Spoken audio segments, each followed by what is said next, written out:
Bueno, pues buenas noches. Aquí otra vez volvemos a reunirnos con Alevosía para presentar un libro para Transformers. Así que muchas gracias a la gente que esté viendo este vídeo.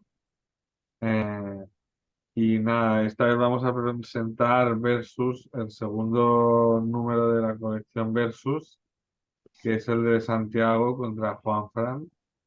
Espera, voy a enseñarlo.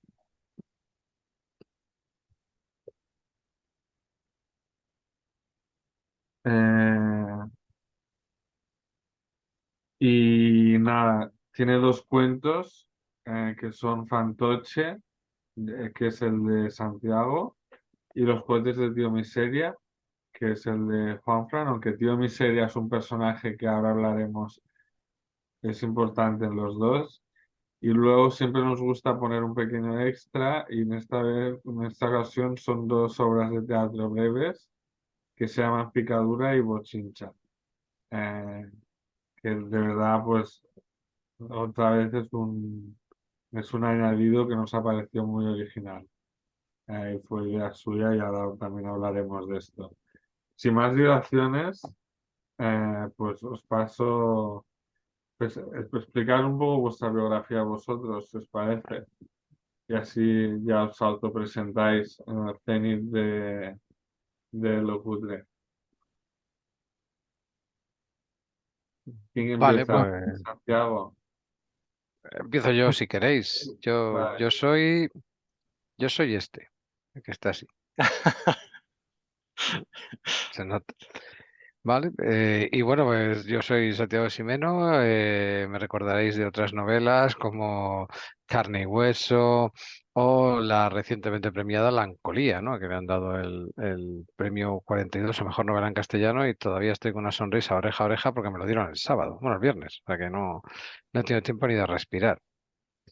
Y bueno, escribo terror, escribo siempre horror con un contenido social de fondo. Es una intención reflexionar sobre lo que ocurre en el mundo y hacerlo, pues, como siempre digo, con saña, con dolor y con monstruos gigantes o robots.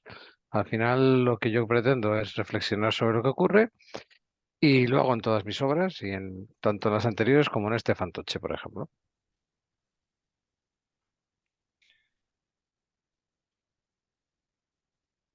Dale, Juanfran, Juan. dale.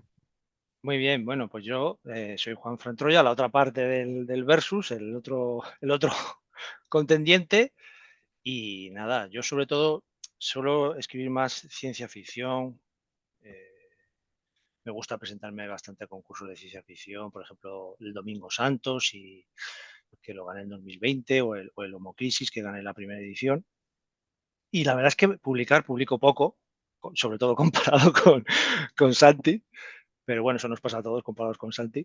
Y nada, también me gusta mucho el terror. La verdad es que cuando esta iniciativa un poco me sumé un poco a la idea que tuvo Santi de decir, oye, conocimos la primera edición del Versus, el Versus uno, y a Santi se le ocurrió un poco una idea que podía unirnos a los dos en hacer una historia que tuviera un contraste entre lo que pudiera escribir él y lo que pudiera escribir yo.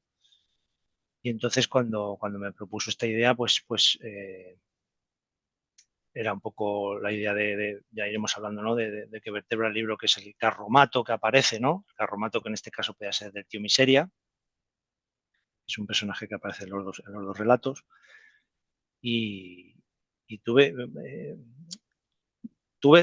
que reconocer, para ser honesto, que tuve que preguntarle qué significaba Splatterpunk, ¿de acuerdo? A mí, a mí me suena un poco porque me suena de un videojuego de mi época que era Splatter algo, que era una especie de Jason. Era un Jason que iba ahí matando monstruitos y tal, era bastante gore, ¿no? Entonces esa era un poco, a mí esa asociación de ideas, pero lo que era la etiqueta en sí, reconozco que le pregunté a Santi, bueno, Splatterpunk, ¿qué diferencia hay con gore, ¿no? Y me imagino, al ver que tú podrás ilustrarnos al respecto largo y tendido. Pero bueno, cuando ya me comentó y comprendí un poco las coordenadas de la convocatoria y todo esto, dije, pues me encaja muchísimo la idea que tú me propones con otras que tengo yo de una historia que tengo en mi cabeza en este escenario que era un poco más slasher, o sea, yo lo concebí como un slasher, de género slasher, y por resumirlo en una línea, sería como un slasher que los protagonistas serían los de aquella película, si os acordáis, Santi seguro que sí, el Club de los Cinco, de John Hughes, me parece que es el director, de Breakfast Club, ¿no? Entonces, el resumen de la línea sería slasher con estos personajes, que es un trasunto de estos personajes, digamos, ¿no? Y me hace gracia porque recientemente he visto un slasher que sale Molly Ringwald, no sé si lo habréis visto, se llama Sangrientos 16, no sé, Totally Killer me parece que es en inglés. Y, digo, y ahí sale, de ahí sale precisamente el Club de las Molly, son todas Molly Ringwald, ¿no? Que es la protagonista del Club de los Cinco, si no recuerdo mal. En mi caso, más bien la protagonista sería la gótica, o la que iba de negro, te acordarás, ¿no, Santi, de la película seguro? Pero era un poco combinar esa idea de estos personajes en un escenario que sería una mezcla de Carabanchel y La Moraleja, que es otro contraste también importante para los que conozcan Madrid. Y entonces ese sería un poco el resumen del motor que originó mi historia. Y un poco luego, evidentemente, nos fuimos retroalimentando. Sí, nos pasamos las historias, fuimos incorporando personajes. Puede comentar un poco Santi el tema del tío Miseria, si le apetece, Sí, yo o si quieres tú comentar algo. antes de hablar de Ultima Miseria, quería comentar una cosa sobre lo de Splatterpunk, porque Chimi, que es el portadista de muchos de los libros de Patos Former, es una persona con una ética muy fuerte y a veces se queja de que algunos de los libros le parecen poco Splatterpunk.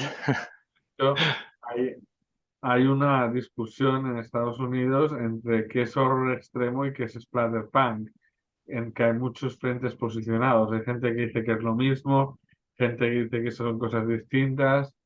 La gente que mantiene que es lo mismo, vale, pero la gente que mantiene que es una cosa distinta que el horror extremo, señala que el Splatterpunk es más social, tiene un componente de crítica social. Eh, y entonces Chimi se queja de que algunas novelas pues, son más horror extremo que Splatterpunk. Y ayer le di vuestra novela y le dije, lee esto, por favor, porque ahora sí estamos en el carro de Splatterpunk, ¿sabes? O sea, sin saberlo, aunque sea un slasher, yo creo que el hecho de que sea una novela de terror con elementos gore, porque los dos relatos tienen cosas de gore, eh, con un fuerte componente social, lo hacen 100% Splatterpunk, y además muy castizo porque lo habéis ubicado en zonas madrileñas. Que de hecho, bueno, espero, este libro tendrá varias lecturas. Tiene una lectura para el que ha estado en Madrid y para el que no ha estado. Eh, y bueno, que me voy con otros temas. Lo de Splatterpunk, a tope. Yo estoy muy contento porque Warly está muy bien y estoy muy contento de Warly y cada año editaremos a Warly, pero no tiene el componente este que le habéis dado de crítica social que está muy bien. Y ahora si queréis hablar, o bueno, si queréis comentar algo de lo que yo digo, o si queréis hablar un poco del tío Miseria, se me ocurría, Santiago a lo mejor. Sí, no, yo estoy de acuerdo en lo que dices de Splatterpunk por la parte de social y creo que en mi caso es como precisamente incido en lo social, solo he tenido que ser ligeramente más exagerado de lo habitual en en la parte explícita del horror, pero que tampoco se ha ido mucho de lo que suelo escribir. Y bueno, el tío Miseria es el eje que lo engarza, ¿no? Nuestros dos libros. Al final los dos teníamos la idea le propuse yo a Juanfran la locura, ¿no? Porque al final siempre me encanta proponer locuras para hacer a cuatro manos. A mí me entretiene mucho este tipo de cosas. Al final escribir es muy solitario. Cuando lo haces a cuatro manos es como mucho mejor. Y la propuesta de hacer un carromato relleno de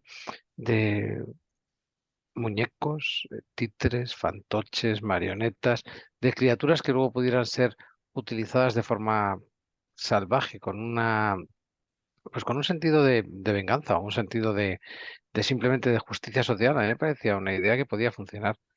Pero el tío Miseria, la verdad es que no recuerdo si es, o sea, yo creo que el tío Miseria es más de Juanfran que mío, ¿vale? La referencia al tío Miseria. O sea, yo el tío Miseria es la idea de Juanfran claramente y de hecho cuando empecé a leer su parte, ¿no? O sea, que al final es independiente igual que la mía, adopté a pies juntillas la descripción del tío Miseria que él planteaba para añadirlo a mi carromato. No sé cómo lo ves tú, Juanfran, si es más mío que tuyo. Sí, Yo lo veo casi tuyo, totalmente. bueno, el nombre sí, desde luego, porque venía de una, ya os digo, venía de una historia un poco, no era exactamente, era una historia donde salían básicamente los mismos personajes, pero no juntos. Por un lado el tío Miseria y por otro lado, en otro momento temporal, estos cinco adolescentes, ¿no? Que van al instituto. Y el tío Miseria, bueno, lo digo en la dedicatoria, se lo dedico a mis padres porque fueron los que me explicaron quién era el tío Miseria, ¿no? Era un personaje de Carabanchel, pero realmente el tío Miseria de mi historia no es exactamente esta persona. Es una mezcla de varias personas. Y bueno, realmente pues es la idea de una persona que realmente, lo que es el tío Miseria en sí, es una persona que realmente es muy rica, pero es muy miserable, ¿no? Ese es el punto de partida, lo que sería un tío Miseria, ¿no? Esa es la explicación. En este caso, pues claro, tiene un componente sobrenatural, una historia detrás, que se explica un poco en el libro. eh, bueno, yo creo que el uso que le has hecho tú, Santi, en tu parte, es maravilloso y también me ha inspirado mucho del tema de sobrenatural, sobre todo, y el tema del carromato. Ahí yo creo que muchas veces nos hemos retroalimentado casi sin, en algunas cosas casi sin darnos cuenta, yo creo, diría, ¿eh? Solo con las ideas que nos hemos propuesto, hemos llegado a veces a cosas que dices: "Joder, cómo encaja, encaja bastante bien". Está mal que lo digamos nosotros, esperemos que los lectores también opinen lo mismo, pero yo creo que le hemos dado una nueva biografía al personaje realmente, un nuevo mito, podemos decir. Así que nada, y nada, lo que comentabas, Albert, del Splatterpunk es justo, no sé si lo habéis hablado vosotros, pero es justo lo que me dijo Santi. Yo le dije: Así, "Oye, qué es sí, sí, qué es esto del Splatterpunk?". Yo siempre había oído el gore, ¿no? Algo de cine gore, tal, no sé qué. Me dijo: "Pues vendría a ser eso, pero con un componente social". Digo: "Ah, pues mira, pues fenomenal". Claro, yo es que tuve la suerte de estar justo en el nacimiento del Splatterpunk como lector, ¿no? Con aquella famosa antología de Craig y Spector, que fue el que puso la etiqueta al final y le metía ese error social, que también estaba Edward Lee en esa, esa antología, escribiendo sus burradas sin mucho contenido social. Pero sí que es verdad que siempre estaba en la mente eso, ¿no? El hacer un reflejo de lo social desde el punto de vista de horror más extremo, ¿no? Y se puede hacer. Yo creo que nosotros lo hemos intentado y creo que por ahí hemos llevado en el camino de lo que queríamos escribir. porque bueno, la idea de la colección Versus en realidad nació en otro país y había un Versus que era entre americanos contra estadounidenses. Americanos, perdón. Americanos contra ingleses. Norteamericanos contra ingleses. A la tercera va la vencida. Y nada, y Sergi y yo queríamos pasárnoslo bien, aprovechar que teníamos los recursos y, y nos íbamos compartiendo cosas de la historia, fragmentos, había partes que compartíamos con el otro, pero el cuento entero no lo leímos entero hasta que, bueno, hasta que estuvo acabado. Eh, Y nada, o sea, trabajamos sobre todo por mail. ¿Cómo trabajasteis vosotros? Pues igual, yo creo que un poco más individual, quizá, en el sentido de que no estábamos todo el rato comunicándonos, ¿no? Pero sí que, bueno, por el Discord que mantenemos contacto y nos decimos cosillas y demás, pero mandándonos fragmentos por correo electrónico y esperando el uno al otro a ver quién terminaba primero, ¿no? Porque era una carrera, porque al final yo soy muy prolífico, escribo muy rápido y habíamos quedado bueno, Santi va a terminar como 6 meses antes que yo, ya me lo manda y me adapto. Y al final llegué más tarde, ¿no? Al final fui yo el que tuve la suerte de ver ese primer borrador de Juanfran antes de que yo le mandase mi primer borrador, que no era más que yo le mandé creo que los primeros 6, 7 capítulos, ¿no? O sea, que todavía no estaba terminado. Sí, la verdad que ahí me sorprendí a mí mismo. Mm. Dije, dije, tengo que darme mucha prisa para estar a la altura de Santi, porque yo no, no escribo tanto como Santi, ni de lejos, ni de lejos. Y entonces, digo, tengo que ponerme las pilas, darme prisa. Y bueno, tuve suerte de que, digamos, a lo mejor haber tenido ese sustrato anterior de una historia previa más o menos relacionada, me vino muy bien. Y además en este caso, en este caso, eh, digamos que soy escritor de mapa, digamos, si os acordáis, para la propuesta inicial sí elaboré una sinopsis larga, yo creo que eran 4 páginas por lo menos, ¿eh? Sí, sí, no como yo, que me dejé llevar con 4 líneas, es verdad, es cierto.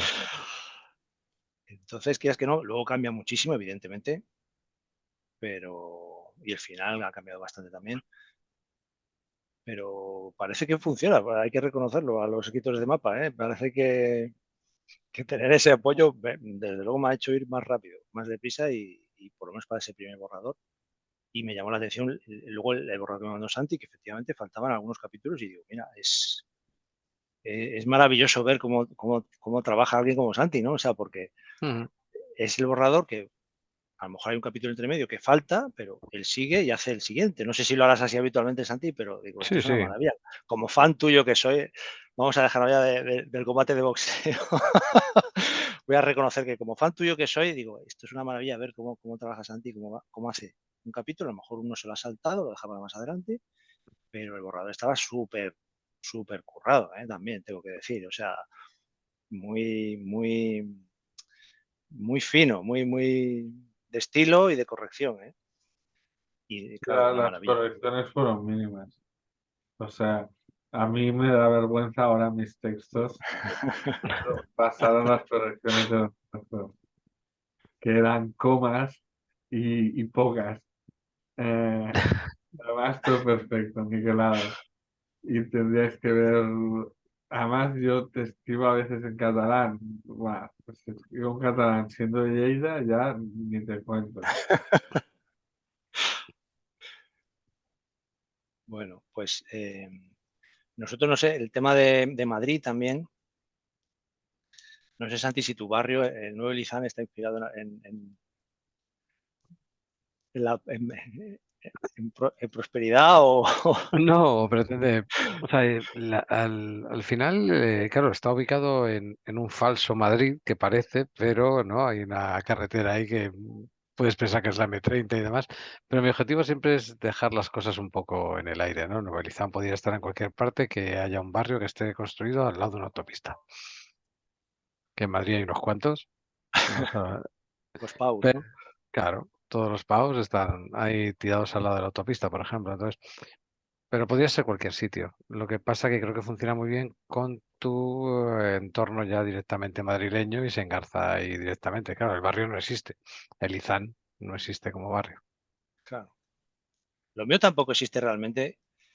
Y bueno, yo sé que gente que sea, por ejemplo, de Carabanchel y tenga mi edad, reconocerá, pues, se habla de la ausencia de la cárcel, se habla de la ermita de Nuestra Señora de la Antigua, el hospital Vale. militar, puntos muy, muy reconocibles de lo que ha sido mi barrio hasta hace nada que me mudé a Alcobendas. Y luego esa mezcla con la moraleja es curioso.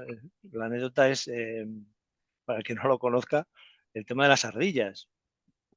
el tema de las ardillas atropelladas es totalmente real. Puede parecer un exceso imaginativo del autor, pero es totalmente verídico. El Pero tema ¿qué pasa? Que atropellan muchas ardillas en la zona. claro, yo alucinaba, yo cuando alguna vez he pasado, porque no vivo allí, por supuesto, pero he pasado y paso, y ves señales de peligro ardillas, o sea, la típica señal triangular de warning de que normalmente ves en algún sitio, ves a lo mejor ves renos, ves vacas, ves lo que sea, no, pues ahí ves ardillas y digo, ¿esto qué es? Esto no puede ser. Será, digo, me parecía un poco una broma, ¿no? Digo, pero no, es que cruzan las ardillas y las ardillas no son especialmente rápidas cruzando. No sé si alguna vez habéis visto alguna cruzar una carretera, pero las pobres no son muy rápidas. Y desgraciadamente para ellas es totalmente verídico que puedas pasar por la Moraleja y ver más de una y más de dos ardillas aplastada, Espachorradas. atropellada, Sí. despachorrada en la carretera. O sea que es un detalle que, claro, es menos, probablemente sea menos conocido incluso para la gente de Madrid. Pero bueno, me hacía gracia comentarlo y ese tipo de detalles que a veces parece que están en la imaginación y son de la vida real y viceversa. Hay gente que lo ha leído que es de Carabanchel y me ha dado ese feedback de que sí que han reconocido los detalles. De La Moraleja todavía no.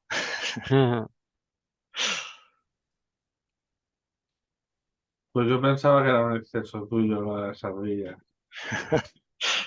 Digo, voy a comentarlo porque Me queda claro que los excesos son solo con las marionetas y los muñecos. que no piense que soy un sádico contra los animales, es que son cosas que... Porque lo del tío Miseria ahora queda claro de dónde salió. Pero que fueran marionetas, eso también fue idea de Juanfran, o fue idea de Santiago. Eso yo creo que fue más idea mía, ¿no? Lo que Sí, el sí. meter las marionetas, porque al final, pues hombre, meter muñecos, meter conceptos y tal, pero quería meter marionetas porque al final hay una fijación que tengo yo cuando escribo y demás, es que crear un mito y un folclore propio es importante y hacerlo propio de cada libro y de cada creación también. A mí no me suele gustar volver a lo que escribo antes, es difícil que haga una segunda parte de algo.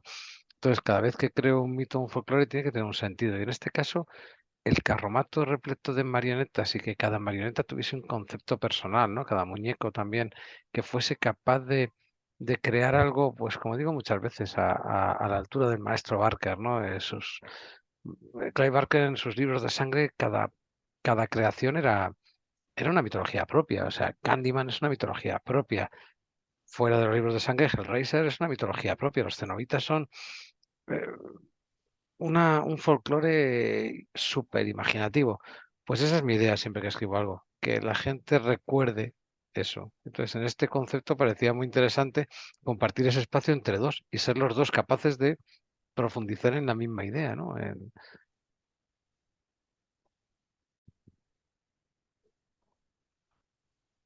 Vale, hace nada estábamos hablando y ha salido el nombre de Clive Barker. Yo quería saber un poco los referentes literarios a la hora de encarar la escritura de la historia. Empieza tú ahora, Juanfran, y luego sigo yo, y así vamos cambiando. Bueno, yo he hablado un poco de referentes un poco cinematográficos, sobre todo. En este caso, más que literarios. Serían un poco, ya he mencionado el Club de los Cinco para los personajes adolescentes. En temas láser yo lo veo sobre todo, también un poco por tema generacional, mm, Pesadilla en Elm Street es lo que es, diría yo. Freddy Krueger es un poco el villano de slasher que más asemejaría al que, digamos, puede que subconscientemente al que tenía yo en la cabeza, para el tío Miseria. Porque también un poco Freddy Krueger es un poco... Aquí en mi historia hay un poco un tema que, claro, está el tema de la droga, ¿no? La droga, que no sabes un poco si lo que está pasando, ese efecto de la droga en estos personajes, esta droga miserere, es real o solo sucede, digamos, en sus cabezas, ¿no? Y era un poco lo que pasaba, si os acordáis, en Pesadilla en el Strip, que no sabía si estaba sucediendo, si Freddy Krueger existía de verdad, era una pesadilla o eran unos sueños que les afectaban en la vida a los protagonistas.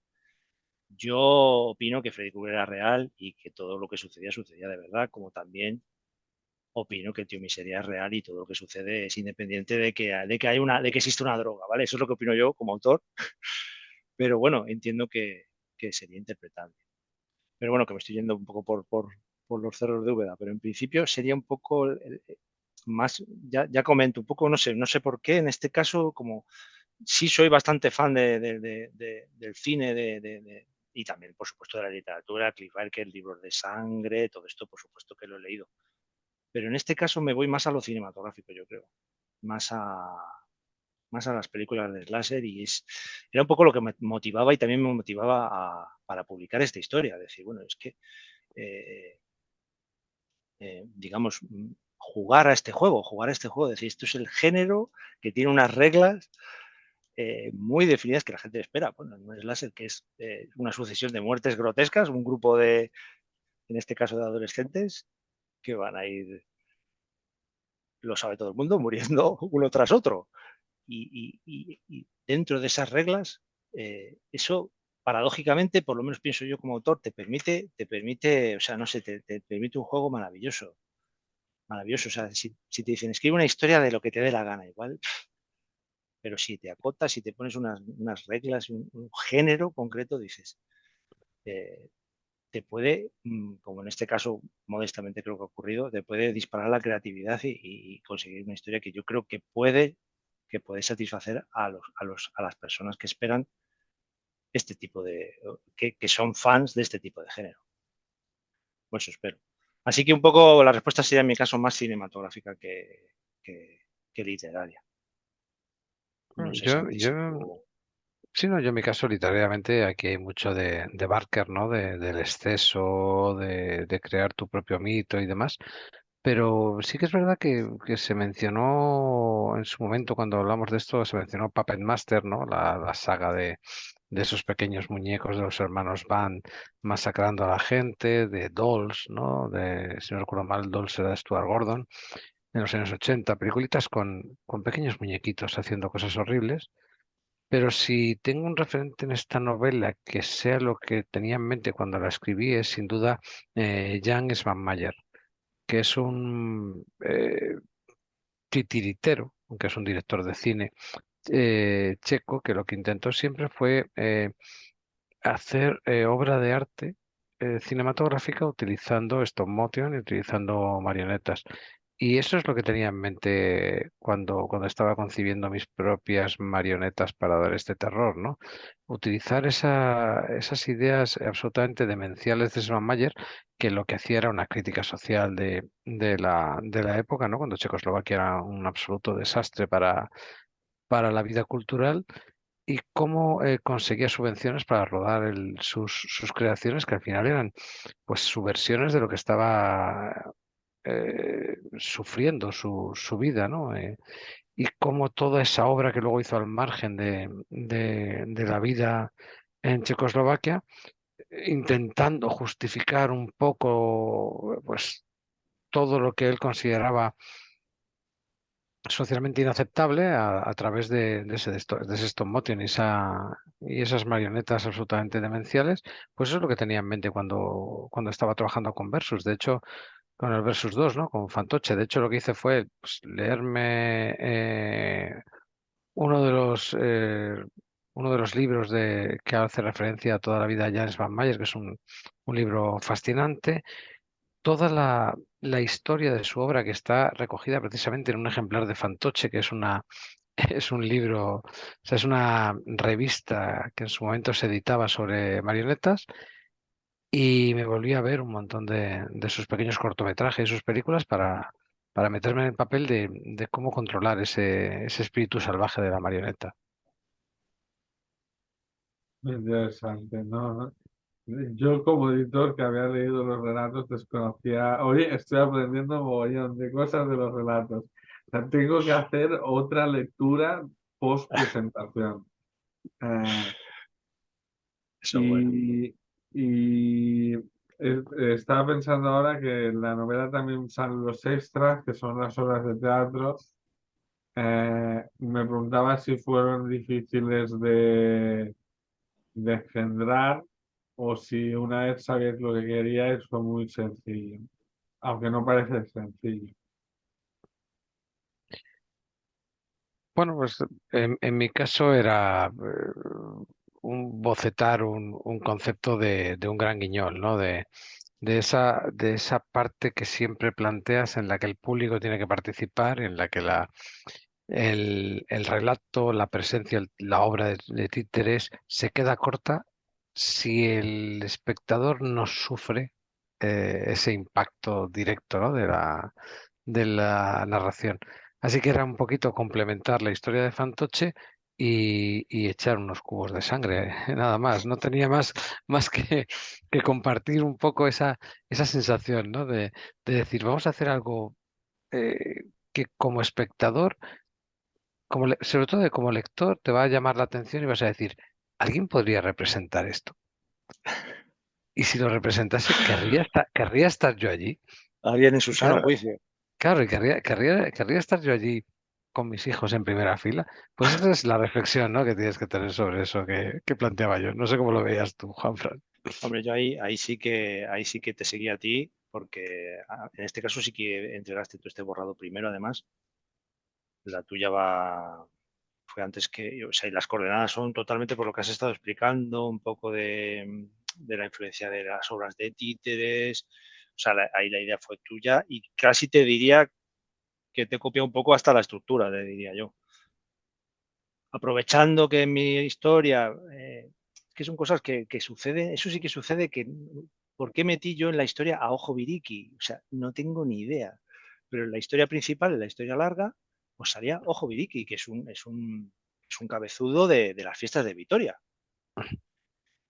Y es súper simpático. O sea, quiero decir, para los niños pequeños, bueno, tengo una foto de mi hija,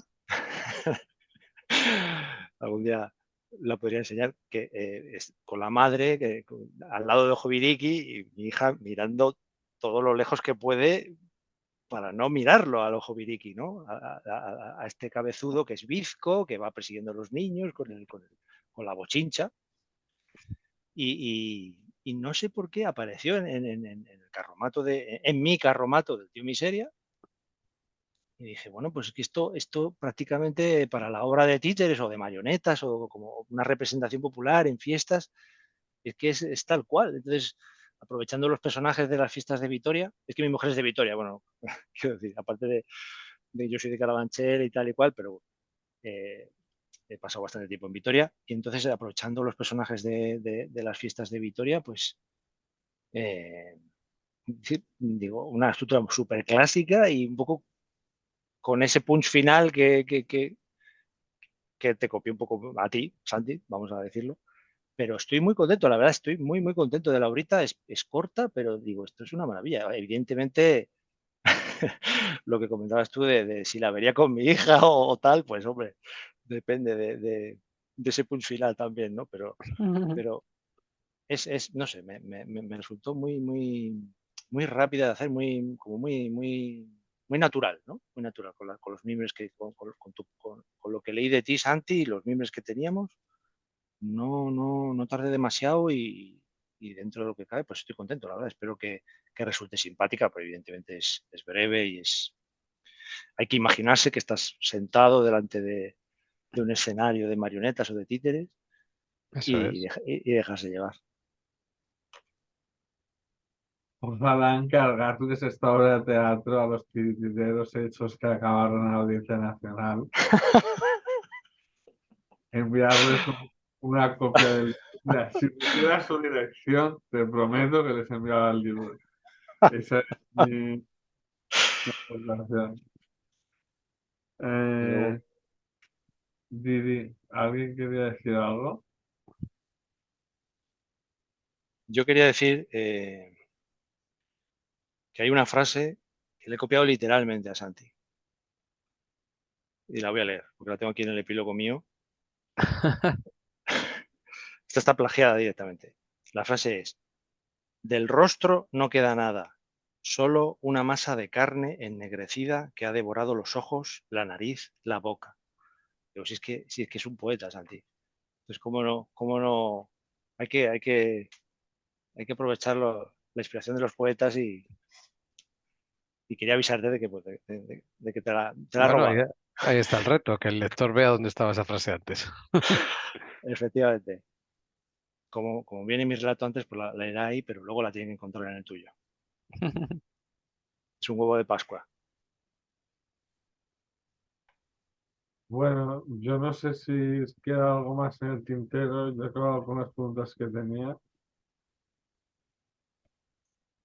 Bueno, no sé, quizá que la portada era compleja, ¿no? Somos el prototipo del friki habitual, ¿no? Gafas, perilla, vestidos de negro. Es complicado a veces intentar llamar la atención pasando desapercibido, ¿no? Que es lo que hacemos todos nosotros. Y bueno, creo que ha quedado muy bonita la portada. Te digo, yo soy exactamente, o sea, es que fíjate, estoy sin afeitar, o sea, me he dejado a propósito para que quede claro cuál de los dos soy. O sea, me decía mi mujer hoy, me decía, pero ese no eres tú, mira, si tiene papada, digo, yo, cariño, yo. Sé que me quieres, pero no, tengo que hacer así porque parezca que tengo cuello. No, mira, lo ha clavado el tío. Entonces yo estoy contentísimo con esa. O sea, ya aparte de que el libro, que lo tengo ahí entre manos, es una preciosidad y ha quedado bonito, es que la portada ha quedado preciosa. Y eso es Y era un reto algo a tener difícil. en cuenta, claro, que contar que en una época en la que estamos hablando de hacer ilustraciones con IAs y cosas de ese estilo, contar que hay una ilustración hecha con un artista que tenga esta calidad, a mí me llena como autor ver una portada de este estilo. Bueno, la portada es de Uri Furiar, que es tatuador también. A mí me ha hecho muchos tatuajes. Y de hecho, cuando recibió el encargo, estaba delante otro ilustrador y comentó eso mismo. En plan, lo pones en un fregado porque son muy parecidos. Sí, Pero la resolución está muy bien y la portada a mí me gusta mucho. El color así naranja no es exactamente el que quería. Se ve que la imprenta no es exactamente el naranja original del ordenador, pero bueno, yo lo veo muy bien igualmente. Sí, sí. era un reto difícil, sí. En caricatura somos muy parecidos.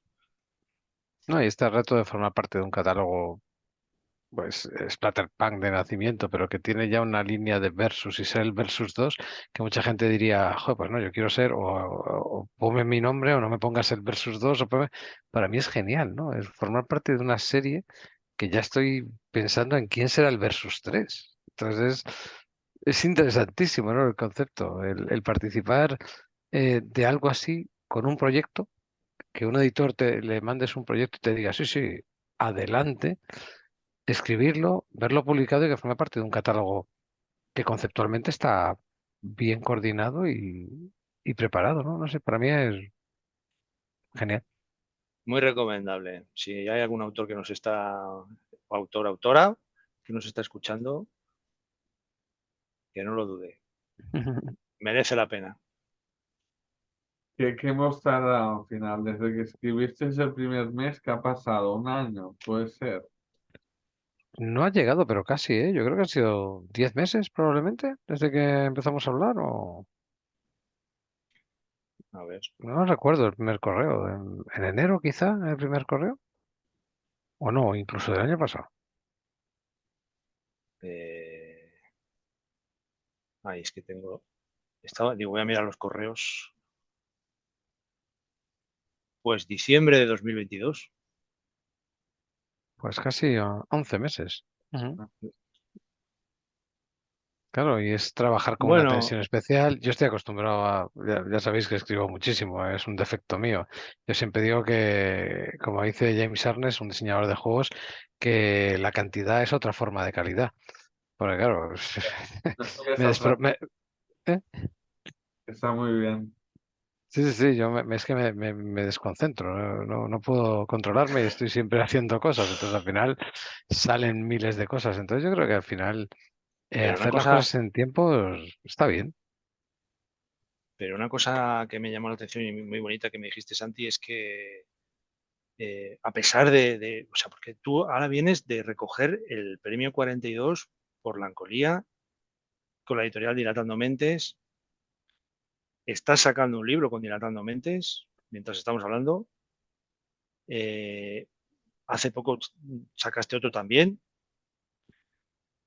pero una cosa que me comentaste es que es muy destacable, que dijiste, pero es que todo lo disfruto, o sea, quiero decir, o sea, porque yo te dije, bueno, es que para ti es un martes más en la oficina, pero no, o sea, No, no, o sea, cada este lío, publicación, claro, claro. Claro, o lo sea, vives con gusto. el viernes estaba disfrutando recogiendo mi galleta del Festival 42 y esto, por ejemplo, es valiosísimo también y ya es el siguiente hito. O sea, en ningún momento hay algo que digas, wow, he hecho esto y ya el resto es como secundario y tal. No, no, no. Versus 2 es ahora mismo, cuando alguien me pregunta, ¿qué es lo mejor que has escrito? Digo, coño, lo acabo de publicar. Lo último que he publicado es lo mejor que he escrito. Siempre. Entonces, esa es la idea, ¿no? El libro de Dilatando Mentes, los acantilados que vas a es maravilloso, pero Versus 2 es maravilloso. O sea, todo lo que escribo tiene un valor especial y todo lo que escribo espero que para alguien tenga ese valor especial. Vale, Y es pues complicado publicando tanto, pienso yo, vamos, opino. Y vamos, que tiene más mérito todavía. Sí, claro, si no le pones pasión, a lo mejor sí, ¿no? Pero es que cada cosa que yo hago me apasiona. O sea, no hay cosas de segunda fila o de primera, todo lo que hago es apasionante. Para lo que no es apasionante, ya tengo 8 horas diarias de trabajo. ya. Vale, pues bueno, voy a despedirme ya de nuestros oyentes y, bueno, oyentes no, pero bueno, ya me habéis entendido. Eh, Muchas gracias por estar aquí, por ver este vídeo. En los enlaces dejaremos en los comentarios dejaremos los enlaces. Eh, y me despido porque ya estoy diciéndolo todo mal, entonces esto solo puede ir a peor y ellos lo han dejado por todo lo alto, entonces ya nos despedimos. Muchas gracias también a vosotros dos por acompañarnos en esta aventura en Batosformel. A mí y a Sergi, que no está presente aquí, pero bueno, que Sergi también se ha pegado su panchón de curro, también es un editor. Eh, y nada, y desearos buenas noches. Un abrazo.